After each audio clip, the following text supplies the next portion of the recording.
नमस्कार। Economics Awadh classes YouTube channel पे आपका स्वागत है। आज की क्लास में हम लोग व्यापार चक्र एवं मुद्रा के मूल्य में परिवर्तन से संबंधित जो भी महत्वपूर्ण क्वेश्चन बन रहे हैं उन क्वेश्चनों के बारे में अध्ययन करेंगे। यह क्वेश्चन आगामी शिक्षक भर्ती परीक्षा जैसे TGT, PGT, net, GRF, KBS, NBS, GIC, LT grade exam, RPSC first grade and second grade exam तथा आरपीएससी असिस्टेंट प्रोफेसर एग्ज़ाम और यूपी असिस्टेंट प्रोफेसर एग्ज़ाम तथा बिहार टीजीटी, पीजीटी एग्ज़ाम के लिए महत्वपूर्ण हैं। यहाँ से प्रश्न एग्ज़ाम में मिलने की संभावना है और यह क्लास रिवीजन की दृष्टि से भी महत्वपूर्ण है। तो क्लास स्टार्ट करते हैं और देखते हैं क्या क्या प्रश्न हैं। 1 नंबर प्रश्न है, हिग्स का व्यापार चक्र सिद्धांत आधारित है। इस पे बचत व विनियोग की अंतःक्रिया पर, गुणक व त्वरक की अंतःक्रिया पर, मूल्यों के उच्चावचन पर, व्यापार में प्राप्त विनियोग पर। तो हिग्स का व्यापार चक्र जो है गुणक व त्वरक की अंतःक्रिया पर आधारित है। बी ऑप्शन सही आंसर है। हिग्स ने गुणक और त्वरक की अंतःक्रिया पर आधारित जो व्यापार चक्र का सिद्धांत दिया, उस सिद्धांत की व्याख्या 1950 में उन्होंने अपनी किताब A contribution to the trade of the cycle, trade cycle में, theory of the trade cycle में की थी। हिग्स द्वारा जो व्यापार चक्र की व्याख्या की गई, इस व्याख्या में गुणक तथा त्वरक की अंतःक्रिया पर विशेष बल दिया गया। हिग्स ने अपने सिद्धांत में गुणक एवं त्वरक की अंतःक्रिया द्वारा व्यापार चक्रों की उच्चतम और निम्नतम सीमा की व्यवस्था की, जिसके माध्यम से व्यापार चक्र चक्रीय रूप लेता है। तो व्यापार चक्र के अलावा सैमुल्सन भी गुणक एवं त्वरक की अंतःक्रिया के माध्यम से व्यापार चक्र की बात करते हैं। सैमुल्सन का व्यापार चक्र गुणक और त्वरक की अंतःक्रिया पर आधारित है। सैमुल्सन इस बात पर बल देते हुए बताते हैं कि अर्थव्यवस्था की आर्थिक क्रियाओं के विश्लेषण में गुणक एवं त्वरक के प्रभावों को अलग नहीं किया जा सकता है। सैमुल्सन के अनुसार आय स्तर एवं विनियोग स्तर के दो विशेष संबंध पाए जाते हैं, जिसमें आय स्तर विनियोग स्तर पर निर्भर करता है, जबकि विनियोग स्तर आय में परिवर्तन की दर पर निर्भर करता है। तो हिग्स और सैमुल्सन का व्यापार चक्र जो है वह गुणक और त्वरक की अंतःक्रिया पर आधारित है। अगला प्रश्न है, व्यापार चक्र एक मौद्रिक घटना है के प्रतिपादक हैं। तो व्यापार चक्र एक शुद्ध मौद्रिक घटना है। इस सिद्धांत के प्रतिपादक जो हैं वह हार्ट्रे हैं। हार्ट्रे व्यापार चक्र का शुद्ध मौद्रिक सिद्धांत देते हैं। शुद्ध मौद्रिक सिद्धांत का मतलब हुआ कि आर्थिक क्रियाओं में परिवर्तन का मुख्य कारण मुद्रा के प्रवाह में परिवर्तन का होना है। मुद्रा के प्रवाह में परिवर्तन का मतलब हुआ कि मुद्रा प्रसार एवं संकुचन के कारण ही व्यावसायिक क्रियाओं में परिवर्तन एवं उतार चढ़ाव होते हैं, जिसको व्यापार चक्र की संज्ञा दी जाती है। हार्ट्रे के अनुसार व्यापार चक्र एक विशुद्ध मौद्रिक घटना है, क्योंकि सामान्य मांग स्वयं एक मौद्रिक घटना है। तो इस प्रकार से व्यापार चक्र एक मौद्रिक घटना है। यह कथन आरजी हार्ट्रे का है। इसके अलावा हेक व्यापार चक्र को अधिविनियोग सिद्धांत मानते हैं और बैंक शाखा का अतिनिर्गमन ही व्यापार चक्र की उत्पत्ति का कारण मानते हैं। अगला क्वेश्चन है, तो 2 नंबर का सही आंसर बी है।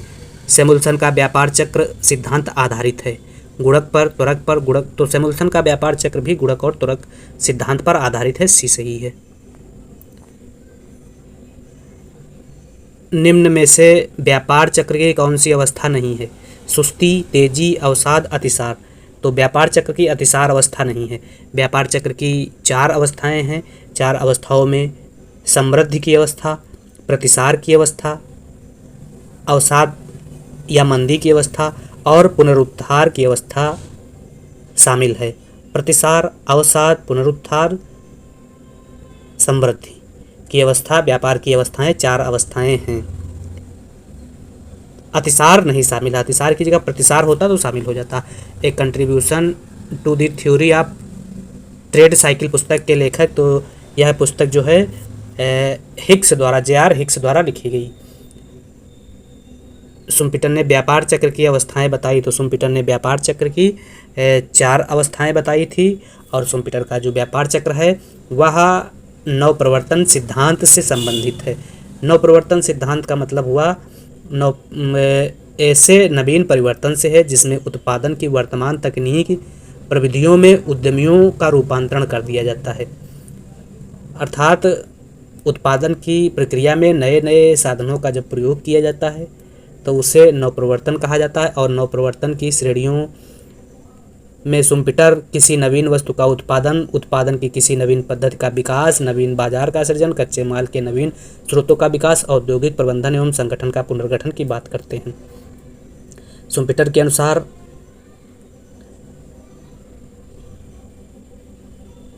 उद्यमियों द्वारा किए गए नवप्रवर्तन को 2 श्रेणियों में बांटा गया है। पहली जो श्रेणी है वह नवप्रवर्तन की बड़ी लहरें एवं नवप्रवर्तन की छोटी लहरें, 2 श्रेणी हैं। अगला प्रश्न है, पुनरुत्थान की अवस्था में सरकार द्वारा किया गया विनियोग वृद्धि करता है। पुनरुत्थान की अवस्था में सरकार द्वारा किया गया विनियोग वृद्धि करता है, तो प्रेरित निवेश में वृद्धि करता है। 7 बी सही है। अगला है 8 नंबर प्रश्न है, क्या कह रहा है 8 नंबर प्रश्न, व्यापार चक्र के शाख अधिनियमन सिद्धांत के प्रतिपादक हैं। तो व्यापार चक्र के शाख अधिनियमन सिद्धांत के प्रतिपादक हेयक हैं। हेयक व्यापार चक्र का अति विनियोग सिद्धांत प्रतिपादित करते हैं। हेयक के अनुसार कम ब्याज दर पर किया गया बैंक शाख का अति निर्गमन ही व्यापार चक्र की उत्पत्ति का कारण है।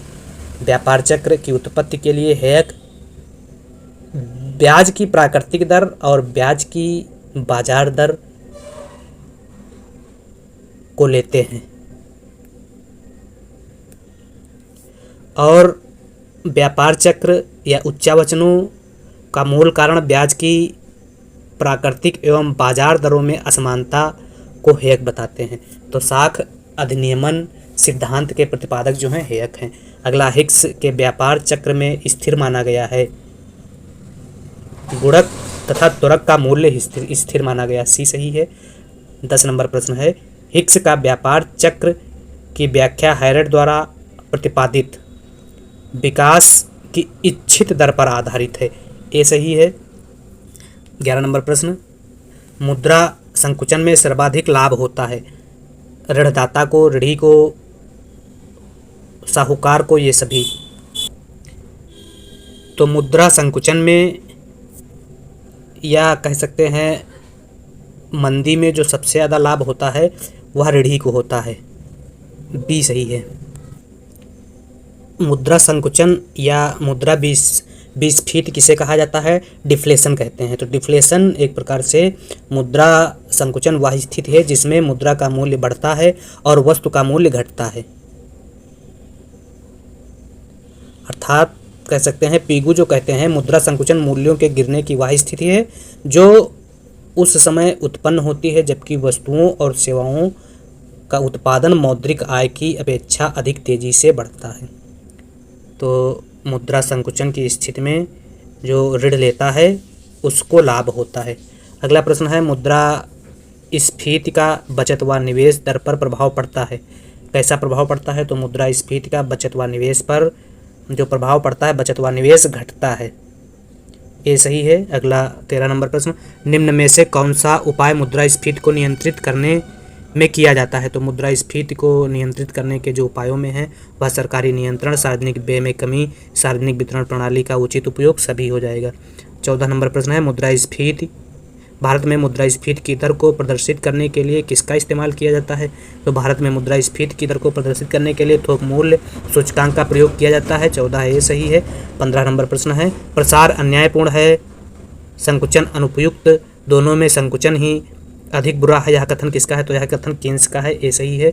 मांग प्रेरित स्फीति हो सकती है, तो मांग प्रेरित स्फीति जो है वह उपभोग व्यय में वृद्धि के कारण होती है। उपभोग व्यय में वृद्धि का मतलब हुआ डी सही है। अगला, स्फीतिक अंतराल की अवधारणा किसने दी? तो स्फीतिक अंतराल की अवधारणा पीगू द्वारा दी गई, कीन्स द्वारा दी गई है। तो कीन्स ए ऑप्शन में सही है। जब कीमतों में वृद्धि होती है तब मजदूरी, तो जब कीमतें बढ़ेंगी तो मजदूरी दर भी बढ़ जाएगी, में वृद्धि होती है। तो 18 सही आंसर बी है। अगला 19, जब मुद्रास्फीति होती है तो उपभोक्ता को उठानी पड़ती है। तो मुद्रास्फीति के समय उपभोक्ता को हानि उठानी पड़ती है। मुद्रास्फीति के समय उपभोक्ता को हानि उठानी पड़ती है, अर्थात महंगाई के समय मुद्रास्फीति में किसको किसको हानि होती है? उपभोक्ता, स्थिर आय समूह, पेंशन प्राप्तकर्ता वर्ग, ऋणदाता, डिवेंचर धारक को हानि उठानी पड़ती है। और मुद्रास्फीति से हानि उत्पादक और लाभ जो है वह उत्पादक वर्ग को, व्यापारी वर्ग को, ऋणी को, विनियोजक वर्ग को तथा परिवर्तनशील आय समूह को लाभ होता है। अगला है मुद्रा अपस्फीति की प्रक्रिया में मुद्रास्फीति की दर को, बढ़ाया जा सकता है, घटाया जा सकता है, स्थिर रखा जा सकता है, सभी। तो मुद्रा अपस्फीति की प्रक्रिया में मुद्रास्फीति को घटाया जा सकता है, बी सही है। आधुनिक समय में निस्पंदन स्फीति किस कारण उत्पन्न होती है? तो आधुनिक समय में जो निस्पंदन स्फीति है उसके उत्पन्न होने का कारण मौद्रिक मजदूरी दर में तीव्र वृद्धि है। मौद्रिक मजदूरी दर में तीव्र वृद्धि, बी ऑप्शन सही है। फिलिप्स वक्र संबंध बताता है, तो फिलिप्स वक्र मुद्रास्फीति एवं बेरोजगारी के बीच संबंध बताता है। ए, मुद्रा प्रसार की तुलना डाकू से की जानी चाहिए, किस अर्थशास्त्री का कथन है? तो मुद्रा प्रसार की तुलना डाकू से करने की बात वकील एवं ब्रह्मानंद करते हैं। ऑप्शन में दिया नहीं तो कोई नहीं हो जाएगा। मुद्रास्फीति की अर्थव्यवस्था में निम्न वर्ग को लाभ होगा, तो मुद्रास्फीति या महंगाई की स्थिति में लाभ प्राप्तकर्ता वर्ग जो है, तो मुद्रास्फीति से लाभ प्राप्तकर्ता वर्ग में उत्पादक, व्यापारी, ऋणी, विनियोगकर्ता, परिवर्तनशील आय समूह है। तथा तो मुद्रास्फीति से लाभ किसको प्राप्त होता है? तो इसमें उत्पादक और व्यापारी वर्ग दोनों को लाभ प्राप्त हो जाएगा। तो उत्पादक वर्ग, व्यापारी वर्ग ए तथा बी दोनों में दिया गया है। बाकी अगर मुद्रास्फीति से हानि किसको प्राप्त होती है? तो हानि प्राप्तकर्ता वर्ग में उपभोक्ता, क्योंकि वस्तुएं महंगी हो जाती हैं तो उपभोक्ता को हानि होगी। ऋणदाता को, क्यों? क्योंकि वो जितना पैसा दिया होगा उसी के हिसाब से उसको पैसा मिलेगा, इसलिए ऋणदाता को हानि होगी और ऋणी को लाभ होगा। स्थिर आय समूह को हानि होगी। पेंशन धारक जो वर्ग है उसको हानि होगी। डिवेंचर धारक, शेयर धारक वर्ग को मुद्रास्फीति से हानि होगी। तो इस प्रकार से ए और बी सही आंसर है। अवमूल्यन से आंतरिक कीमतें घटती हैं, बढ़ती हैं या प्रभावित रहती हैं, ये सभी संभव हैं। तो अवमूल्यन से आंतरिक कीमतें जो हैं वह मुख्य रूप से अप्रभावित रहती हैं। मतलब अवमूल्यन वह प्रक्रिया है जिसमें किसी देश की सरकार मुद्रा के बाह्य मूल्य में परिवर्तन करती है और आंतरिक मूल्य को स्थिर रखती है। जब मुद्रा के बाह्य मूल्य को परिवर्तन करती है तो इसके फलस्वरूप क्या होता है? निर्यात सस्ते हो जाते हैं जिससे निर्यात बढ़ जाता है, और आयात महंगे हो जाते हैं जिससे आयात कम हो जाता है। निर्यात बढ़ने से और आयात कम होने से बीओपी में जो घाटा होता है उसमें सुधार होता है। इस प्रकार से अवमूल्यन से आंतरिक कीमतें अप्रभावित रहती हैं, सी सही है। अगला, बैंक दर के बढ़ने से क्या होता है? साख का संकुचन होता है, साख का प्रसार होता है। ए तथा बी दोनों, उपरोक्त दोनों स्थितियां संभव है। तो बैंक दर के बढ़ने से साख का संकुचन भी होता है और विस्तार भी होता है। ए और बी दोनों संभव है, सी सही है। अगला क्वेश्चन है 27 नंबर, जब वस्तुओं के मूल्य कल्पना से अधिक बढ़ जाते हैं तो उसे कहते हैं। तो जब वस्तुओं के मूल्य कल्पना से अधिक बढ़ जाते हैं तो उसे स्फीति कहते हैं। स्फीति ए ऑप्शन में दिया गया है। स्फीति में कुछ उसकी दर के आधार पर स्फीति होती है, जैसे चलती हुई स्फीति, जिसमें स्फीति की दर 6 से 10% वार्षिक होती है। दौड़ती हुई स्फीति, इसमें स्फीति की दर 10% से 20% वार्षिक होती है। इसके अलावा कूदती स्फीति तो कूदती हुई स्फीति जो होती है वह 2 अंकीय या 3 अंकीय होती है, जिसमें स्फीति की दर 20% से 100% या 200% वार्षिक होती है। और इसके अलावा हाइपर इन्फ्लेशन होती है एक, यह 3 अंकीय या इससे अधिक होती है प्रतिवर्ष। तो चलती, दौड़ती, कूदती और हाइपर स्फीति, यह स्फीति के कुछ प्रकार हैं। चलती स्फीति 6 से 10% वार्षिक, दौड़ती स्फीति 10 से 20% वार्षिक, कूदती स्फीति 2 अंकीय या 3 अंकीय होती है, जैसे 20% से लगा के, या कह सकते हैं 99% से लगा के 100% या 200% तक, और हाइपर इन्फ्लेशन जो है वह 3 अंकीय होती है। तो इस प्रकार से जब वस्तुओं के मूल्य कल्पना से अधिक बढ़ जाते हैं तो उसे मुद्रास्फीति या स्फीति कहते हैं। 27 ए सही है। अगला 28 नंबर प्रश्न है, क्या है? मुद्रा संकुचन का प्रमुख कारण है। मुद्रा संकुचन के कारणों में प्रमुख कारण क्या है? ऑप्शन देख लेते हैं। अपरिवर्तनशील पत्र मुद्रा, सरकार का करारोपण द्वारा बाहरी ऋण लेना, मुद्रा की मात्रा में स्थिरता एवं वस्तु की मात्रा में वृद्धि, उपरोक्त सभी। तो मुद्रा संकुचन का कारण अपरिवर्तनशील पत्र मुद्रा, ठीक। सरकार का करारोपण द्वारा बाहरी ऋण लेना, यह भी सही है। मुद्रा संकुचन, तो सभी सही हो जाएंगे। डी। निस्पंदन स्फीति एक नई बीमारी का नाम है, यह विचार दिया। तो निस्पंदन स्फीति एक नई बीमारी का नाम है। फ्रीडमैन ने कहा, सैमुअल्सन ने कहा, जॉनसन ने कहा, सोलो। तो यह सैमुअल्सन का कथन है। निस्पंदन स्फीति क्या है, जान लेते हैं। क्या है निस्पंदन स्फीति? तो अर्थव्यवस्था में जब एक तरफ कीमतें बढ़ रही होती हैं तथा दूसरी तरफ आर्थिक विकास अवरुद्ध होता है, अर्थात निष्क्रियता या जड़ता की स्थिति आ जाती है। आर्थिक गतिहीनता की स्थिति जब अर्थव्यवस्था में विद्यमान होती है तो उसे निस्पंदन स्फीति कहा जाता है। या कह सकते हैं कि निस्पंदन स्फीति की स्थिति तब उत्पन्न होती है जब मंदी तथा बेरोजगारी में वृद्धि के साथ साथ कीमतों में भी वृद्धि होती है। मंदी भी हो, बेरोजगारी भी हो और कीमतें भी बढ़ें, मतलब मुद्रास्फीति एवं मंदी जब साथ साथ अर्थव्यवस्था में पाई जाती है तो उसे निस्पंदन स्फीति कहा जाता है। प्रोफेसर सैमुअल्सन बताते हैं कि मंदी स्फीति या निस्पंदन स्फीति एक नई बीमारी का नाम है जिसके अंतर्गत वस्तुओं के मूल्य तथा मजदूरी की दरों में वृद्धि होती है, किंतु साथ ही बेरोजगारी बढ़ती है और उत्पन्न किया हुआ माल, वस्तुएं जो हैं वह बिक नहीं पाती हैं। तो निस्पंदन स्फीति की स्थिति में मुद्रास्फीति एवं बेरोजगारी, वो मुद्रास्फीति नहीं, मंदी एवं मंदी और मुद्रास्फीति जब साथ साथ चलती है तो उसे निस्पंदन स्फीति कहते हैं। मंदी भी हो और मंदी और स्फीति दोनों जब हों अर्थव्यवस्था में। अगला प्रश्न है, फिलिप्स वक्र के अनुसार बेरोजगारी अधिक होने पर क्या किया जा सकता है? फिलिप्स वक्र के अनुसार बेरोजगारी अधिक होने पर मौद्रिक मजदूरी गिरती है। मौद्रिक मजदूरी गिरती है, ये सही है। स्फीतिक दशाओं में आर्थिक विषमता, स्फीतिक दशाओं में आर्थिक विषमता क्या होती है? बढ़ती है, ये सही है। ग्रेगरी के अनुसार मुद्रास्फीति है, तो ग्रेगरी के अनुसार मुद्रास्फीति क्रय शक्ति की असाधारण वृद्धि है। क्रय शक्ति की असाधारण वृद्धि।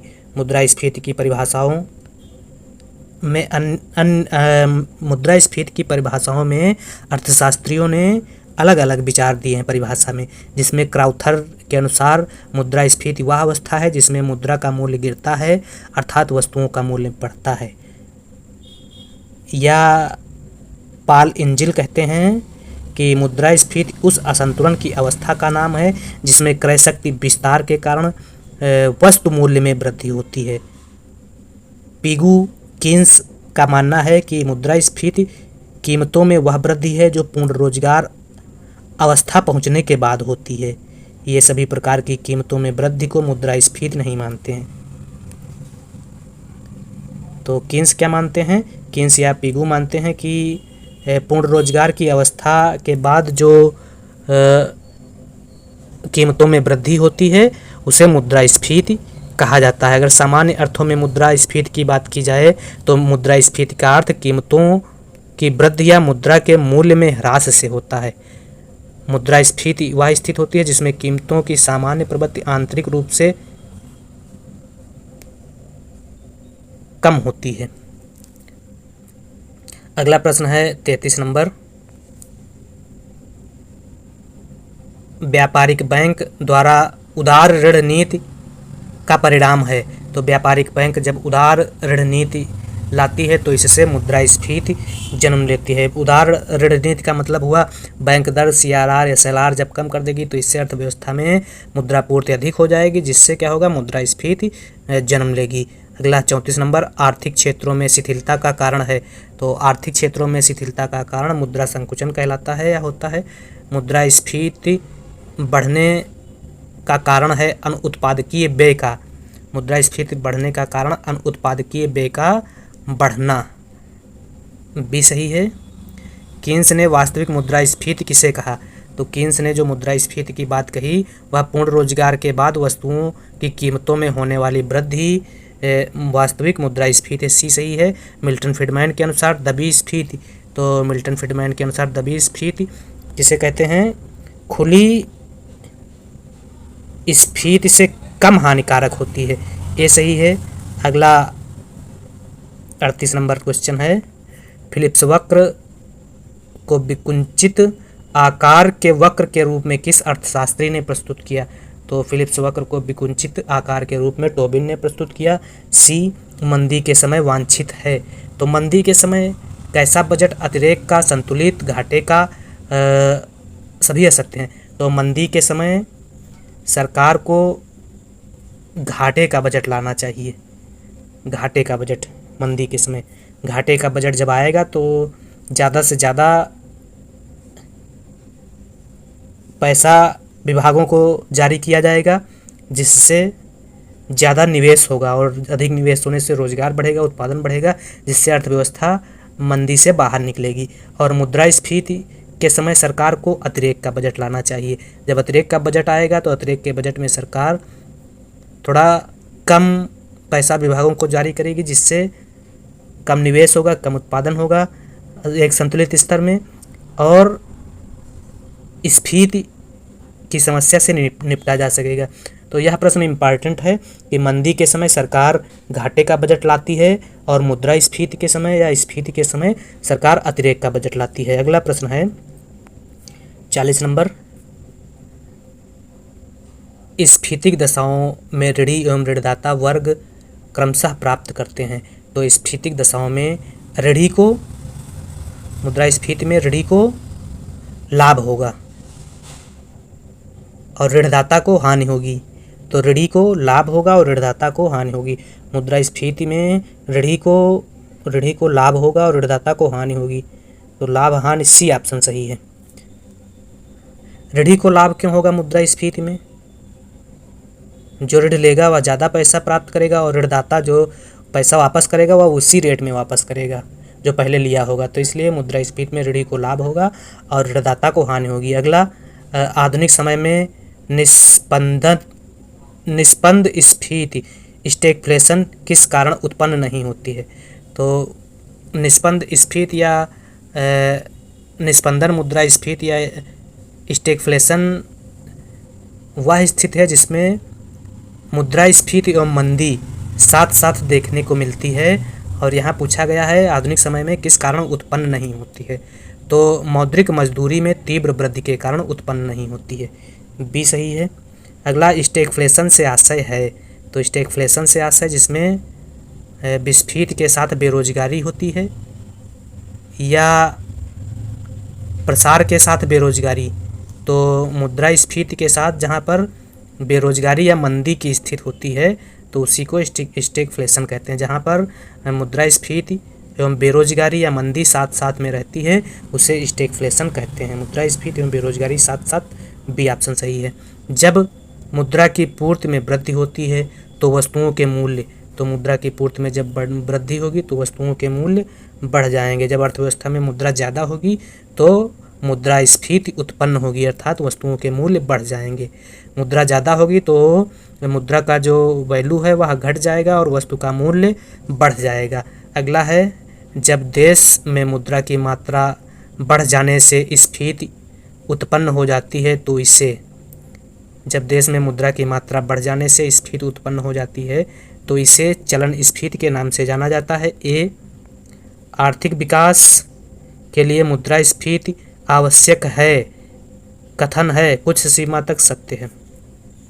अगला प्रश्न है, विमुद्रीकरण नीति समाधान है। रेंगती स्फीति का चलती भागती दौड़ती सरपट दौड़ती।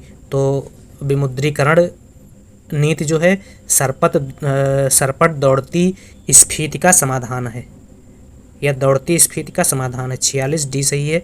अगला है 47 नंबर प्रश्न, मुद्रा संस्फीति रिफ्लेशन क्या होता है? तो मुद्रा संस्फीति स्वतः उत्पन्न होती है, जानबूझकर उत्पन्न की जाती है, अनियंत्रित होती है, उपरोक्त सभी संभव है। तो रिफ्लेशन जो है जानबूझकर उत्पन्न की जाती है, जानबूझकर बी ऑप्शन में दिया गया है, बी सही है। क्या है रिफ्लेशन? रिफ्लेशन का तात्पर्य उस स्फीति से लिया जाता है जो मंदी के प्रभावों को दूर करने के लिए जानबूझकर की जाती है। मुद्रा संस्फीति तो हमेशा जानबूझकर मुद्रा संकुचन के कारण बिगड़ी हुई स्थिति में सुधार करने के लिए की जाती है। इसलिए मुद्रा संस्फीति या रिफ्लेशन जो है वह जानबूझकर की जाती है।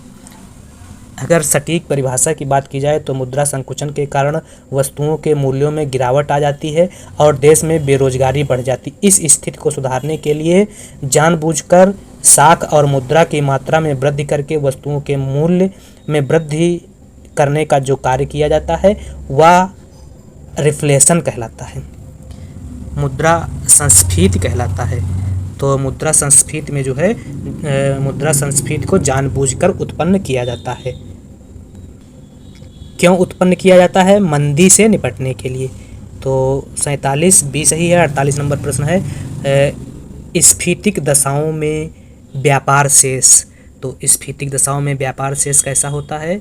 स्फीतिक दशाओं में व्यापार शेष प्रतिकूल होता है, प्रतिकूल, बी सही है। मुद्रास्फीति से क्या होता है? आयात बढ़ता है और निर्यात घटता है। इससे क्या होगा? जब आयात बढ़ेगा निर्यात घटेगा तो व्यापार शेष प्रतिकूल हो जाएगा। अगला, स्फीति दशाओं में आर्थिक विषमताएं। तो स्फीतिक दशाओं में आर्थिक विषमताएं बढ़ जाएंगी। मुद्रास्फीति नियंत्रण का राजकोषीय उपाय है। सार्वजनिक बजट, सार्वजनिक व्यय पर नियंत्रण, बचतों को प्रोत्साहन, उपरोक्त सभी। तो मुद्रास्फीति नियंत्रण का राजकोषीय उपाय जो है वह सभी है। अगला 51 नंबर, निस्पंदन स्फीति को नियंत्रित करने का उपाय है। देश के आंतरिक संसाधनों का पूर्ण विदोहन, अनुकूलतम भुगतान संतुलन दशा, विकास जनित नीतियाँ, उपरोक्त सभी। तो निस्पंदन स्फीति को नियंत्रित करने के उपायों में सभी उपाय शामिल किए गए हैं। 52, मुद्रास्फीति को नियंत्रित करने के लिए केंद्रीय बैंक को चाहिए। क्या करना चाहिए? मुद्रास्फीति को नियंत्रित करने के लिए केंद्रीय बैंक को सरकारी प्रतिभूतियों की बिक्री करना चाहिए और बैंक दर को बढ़ाना चाहिए, बैंक दर को बढ़ाना चाहिए तथा सरकारी प्रतिभूतियों की बिक्री करना चाहिए। बी ऑप्शन सही है। जब सरकार सरकारी प्रतिभूतियों की बिक्री करेगी तो इससे क्या होगा? लोग सरकारी प्रतिभूतियां खरीदेंगे, तो इससे अर्थव्यवस्था से जो धन है वह बैंकों की तरफ जाएगा। इससे अर्थव्यवस्था में या लोगों के पास मुद्रा की कमी होगी जो कहीं ना कहीं मुद्रास्फीति को नियंत्रित करेगी। इसी प्रकार से जब आरबीआई द्वारा बैंक दर बढ़ा दी जाएगी तो बैंक दर के बढ़ने से बैंक से लोन जो है वह लोग कम लेंगे, जिससे अर्थव्यवस्था में मुद्रा का प्रसार कम हो जाएगा। यह भी कहीं ना कहीं अर्थव्यवस्था में मुद्रा की कमी को ही दर्शाता है, जिससे क्या होगा? मुद्रास्फीति नियंत्रित की जाएगी। अगला है, मौद्रिक एवं वित्तीय नीतियां नियंत्रित करना तब तक अच्छा होता है जबकि करना तब अच्छा होता है जबकि क्या होता है?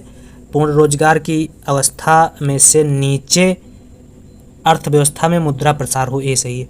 मुद्रा संकुचन का कारण है, तो मुद्रा संकुचन के कारण में माल एवं सेवा की पूर्ति की तुलना में मुद्रा की पूर्ति की कमी, सी सही है। अगला क्वेश्चन है अवमूल्यन शब्द का अर्थ है, तो अवमूल्यन शब्द के अर्थ में अन्य मुद्रा की तुलना में स्वदेशी मुद्रा के मूल्य को घटाना, ये सही है। मतलब अपने मूल्य को बाहरी देशों की तुलना में घटाना। अवमूल्यन से क्या होता है, आयात कम होते हैं, आयात महंगा होने से क्या हो जाएगा, आयात कम हो जाएंगे। और इसी प्रकार से निर्यात सस्ता होने से निर्यात बढ़ जाएंगे। तो अवमूल्यन से जब निर्यात सस्ता होगा और आयात महंगा होगा तो निर्यात बढ़ेगा और आयात कम होगा, जो भुगतान संतुलन घाटे को संतुलित या समायोजित करता है। इसलिए कोई भी देश की सरकार अवमूल्यन करके भुगतान संतुलन घाटे को सुधार सकती है। भारत में मुख्य रूप से 3 टाइम रुपए का अवमूल्यन किया गया। अगला प्रश्न है मुद्रास्फीति के कारण जीएनपी में श्रम अंश कम हो जाता है, यह किस कारण होता है? तो यह होता है कीमतों की अपेक्षा मजदूरी पिछड़ जाती है, कीमतों की अपेक्षा मजदूरी पिछड़ जाती है, ये ऑप्शन सही है। निम्नलिखित में से कौन मुद्रास्फीति से लाभान्वित होता है? बचतकर्ता वर्ग, ऋणदाता वर्ग, ऋणी वर्ग, पेंशनकर्ता वर्ग। तो मुद्रास्फीति से लाभान्वित वर्ग जो है वह ऋणी है, बाकी ऋणदाता को हानि होती है। मुद्रास्फीति को इनमें से किसके द्वारा रोका जा सकता है? बचत का बजट बना के, प्रत्यक्ष कराधान में वृद्धि करके, सरकारी व्यय में कटौती करके, उपरोक्त सभी। तो मुद्रास्फीति बचत का बजट बना के भी रोका जा सकता है, प्रत्यक्ष कर में वृद्धि करके भी रोका जा सकता है और सरकारी व्यय में कटौती करके भी रोका जा सकता है। 58 डी सही है। अगला क्वेश्चन है निम्नलिखित में से कौन सी मुद्रास्फीति के नियंत्रण की विधि नहीं है? तो मुद्रास्फीति के नियंत्रण की विधि में ब्याज दर को कम करना, बाकी मांग पर नियंत्रण करना, मुद्रा की पूर्ति पर नियंत्रण करना, वस्तुओं की रशनिंग, यह मुद्रास्फीति को नियंत्रण करने की विधियां हैं। ब्याज दर को कम करके मुद्रास्फीति को नियंत्रित नहीं किया जा सकता है, सी सही है। आय स्फीति से अभिप्राय है, तो आय स्फीति से अभिप्राय अर्थव्यवस्था में मौद्रिक आय में वृद्धि से है। अगला है मौद्रिक विभ्रम तब होता है, कब होता है?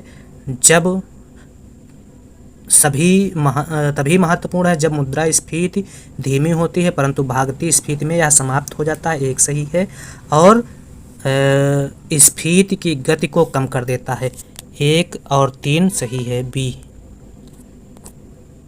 अगला है 62 मांग जन्य मुद्रास्फीति निम्नलिखित कारणों में से किससे सृजित नहीं होती है? तो मांग जन्य मुद्रास्फीति किससे सृजित नहीं होती है? यह ऊंची कर दर से सृजित नहीं होती है, मांग जन्य मुद्रास्फीति। अगला है स्फीति की गति और बेरोजगारी की दर में विपरीत संबंध होता है, इस पर अनुभव आश्रित तथ्यों के आधार पर बल दिया। स्फीति की गति और बेरोजगारी की दर में विपरीत संबंध होता है, इस पर जो है फिलिप्स ने बात की। मुद्रास्फीति एवं बेरोजगारी के मध्य विपरीत संबंध की बात जो है फिलिप्स द्वारा की गई है, तो यह डी सही है। अगला हीनार्थ प्रबंधन की नीति की इसलिए आलोचना की जाती है क्योंकि इसमें क्या होता है, मुद्रास्फीति को बढ़ावा देती है। हीनार्थ प्रबंधन की नीति जो है मुद्रास्फीति को बढ़ावा देती है।